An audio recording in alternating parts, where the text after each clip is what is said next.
എടോ, ഇയാളായിട്ടല്ലല്ലോ അവരെ ഇയാളുടെ ലൈഫിൽ നിന്ന് ഒഴിവാക്കിയത്. അവരായിട്ട് തന്നെ ഒഴിഞ്ഞു പോയതല്ലേ. അവർക്ക് ഇയാളോട് എന്തോ വിദ്വേഷമോ ഉള്ളിൽ തട്ടി എന്തോ വെറുപ്പോ വൈരാഗ്യമോ ഉണ്ടായപ്പോൾ അവർ സ്വയം ഇഷ്ടത്തിന് നിങ്ങളെ ഒഴിവാക്കിയതല്ലേ. നിങ്ങൾ ആരുമല്ല, ഒന്നുമല്ല എന്നുള്ള രീതിയിൽ നിങ്ങളെ ഒഴിവാക്കി പോയതല്ലേ. നിങ്ങൾ വീണ്ടും വീണ്ടും അവരുടെ പുറകിന് പോയതുമല്ലായിരുന്നു. എന്നിട്ടും അവർ നിങ്ങളെ മൈൻഡ് ചെയ്യില്ല. അവരെ അന്വേഷിച്ച് ചെല്ലണ്ട, അവർക്ക് ഇഷ്ടമല്ലായിരുന്നു അവരെ അന്വേഷിച്ച് ചെല്ലുന്നത്. അങ്ങനെയല്ലായിരുന്നു അവരുടെ പെരുമാറ്റം. പിന്നെ ഇയാൾ എന്തിനാ സങ്കടപ്പെടുന്നത്? ഇയാൾക്ക് സങ്കടപ്പെടേണ്ട ആവശ്യമുണ്ടോ? ഇയാളുടെ ഭാഗത്തു നിന്നൊന്നും മിസ്റ്റേക്ക് അല്ലല്ലോ.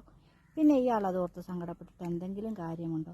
അവർക്ക് ഇഷ്ടമുള്ളപ്പോൾ അവർ തിരിച്ചു വരട്ടെ. അവർക്ക് ഇയാളെ വേണമെന്നുണ്ടെങ്കിൽ അയാൾ തീർച്ചയായിട്ടും നിങ്ങളെ അന്വേഷിച്ച് വരുമല്ലോ, വരാതിരിക്കുകയില്ലല്ലോ. നിങ്ങളൊരിക്കലും നിങ്ങളെ അന്വേഷിച്ച് വരരുതെന്ന് നിങ്ങൾ ഒഴിവാക്കിയിട്ടുമില്ലല്ലോ. അത്രമാത്രം മതി. നിങ്ങൾ ഒരാളെ ഒഴിവാക്കിയിട്ടില്ല എങ്കിൽ ആ വ്യക്തിക്ക് നിങ്ങളെ ആവശ്യമുണ്ട് എങ്കിൽ തീർച്ചയായിട്ടും ഇയാളെ തിരക്കി അവർക്ക് വരാനായിട്ട് സാധിക്കും. അവർ വരികയും ചെയ്യും.